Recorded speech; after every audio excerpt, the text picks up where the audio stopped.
None. Obama held a bipartisan gathering, though, of congressional leaders last night, including Democratic House Majority Whip Congressman James Clyburn, who is here with us now. Congressman, thanks for joining us. Well, thank you so much for having me. Well, the Republicans, including Boehner there, who you just heard, think there's too much spending in the Obama stimulus bill and not enough tax cut. To that, you say what, sir? Well, I say poppycock. I think that what we've done here is put together a pretty balanced program. We have a lot of tax cuts here. The problem the Republicans have is that they would like for us to use marginal rates on the income taxes. President Obama campaigned on using payroll taxes so that 95% of the American people will in fact get a tax cut. And so I believe that that's what we've done. Now, we brought in a lot of experts who told us that this was a good balance. Who was Zandy, who advised John McCain in his campaign, says that this is a good way to do it. He has endorsed the House plan. We had about 100 CEOs to come up, send letters endorsing this plan. So I think it's a good plan. And Boehner's a good guy, but Boehner's not an economist. He's not listening to the experts.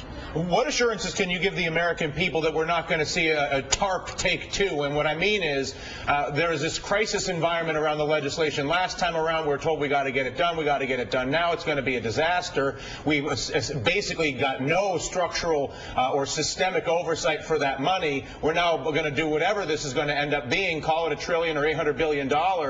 What are you going to do to assure the American people that we can keep track of this money beyond trust us? Well, everything is going up on the internet right away so that the American people can in fact keep track. You know, we got a saying down south that there's no education in the second kick of a mule. And I think we got kicked by Paulson. We trusted him to do what he said he was going to do. And when we approved the program, he went off and started trying to save institutions rather than trying to rehabilitate mortgages as we thought he would do. So we have put into this program a lot of safeguards, a lot of accountability. Accountability is really the watchword here, so that the American people can be a part of us keeping track of how this money is being spent. Carlos Watson. Congressman Clyburn, I know that President Obama was at the Pentagon yesterday meeting with leaders talking about the possible buildup in troops in Afghanistan and possibly decreasing the level of troops in Iraq. How much did he talk about that last night during the cocktail hour, or was the entire evening focused on the economic stimulus plan? Well, I did not talk about that with President Obama, but I did talk about that with Vice President Joe Biden. He was with him at that meeting, and we talked about the interaction between the president and the Joint Chiefs of Staff and the other Pentagon officials.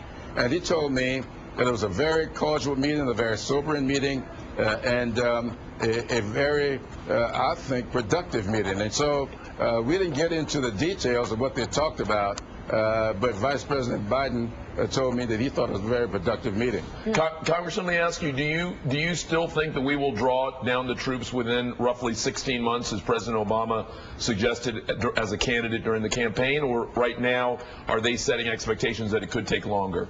Well, he also said during the campaign that he would follow the advice of the people on the ground, and that's what he was doing on yesterday, consulting with them, trying to develop a way forward to get this done in a way that will allow him to focus where he would like to focus, and that's on Afghanistan and a drawdown in Iraq. And I think all this is taking place, and I've been kind of following the discussions, and I'm very pleased with the pace that we're going.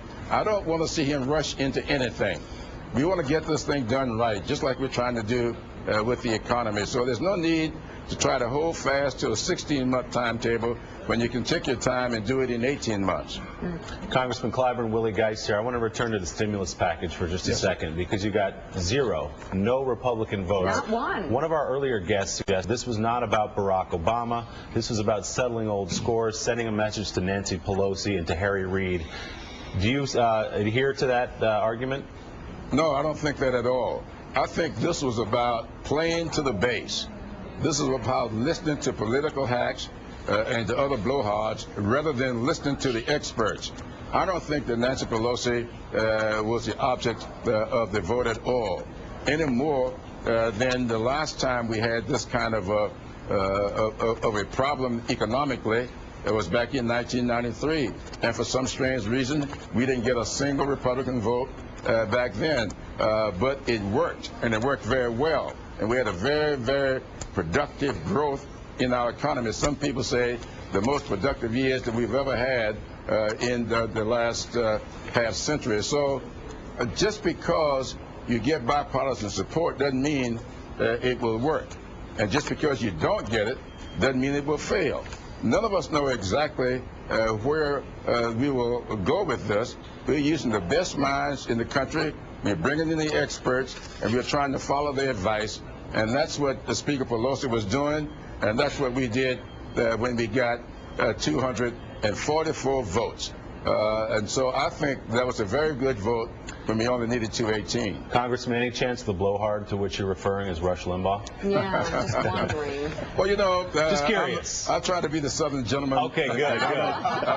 You are a gentleman. No we'll name there call. With you. Carlos knows that. He's I know that. Well, he doesn't want to go after the man from Missouri. All right, Congressman Clyburn, thank you very much. Good to see you again, sir. Thank you so much for having me. Now to Alaska Governor Sarah Palin, who is headed